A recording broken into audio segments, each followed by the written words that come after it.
اگه میخوای خوشمزه ترین آبگوشت عمرت رو درست کنی، تا آخر ویدیو با من همراه باش. با این رسیپی آبگوشت رو درست کن، مطمئن باش از خوردنش سیر نمیشی. بریم درستش کنیم.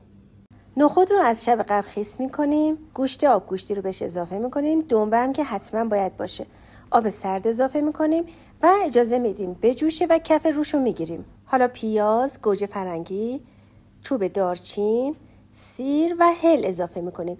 درش رو میبندیم و 3 ساعت زمان میدیم تا گوشت کاملا پخته بشه. رو به گوجه فرنگی رو کمی تفت میدیم. زردچوبه، فلفل سیاه و ادویه هایی که توی کپشن نوشتم رو اضافه میکنیم. حالا گوشت کاملا پخته شده. پیاز، گوجه فرنگی و دنبه رو ازش جدا میکنیم. گوجه های پخته شده، دنبه و 1 عدد پیاز کوچیک رو با رب خوب میکوبیم. حالا به آبگوشتمون اضافهش میکنیم. پیازچه، لیمو، فلفل سبز و سیب زمینی میریزیم. نمک میریزیم و نیم ساعت زمان میدیم تا آبگوشتمون کاملا جا بیفته. توی 5 دقیقه آخر مقداری مرزه خشک اضافه میکنیم که عطر آبگوشتمون رو بی‌نظیر میکنه.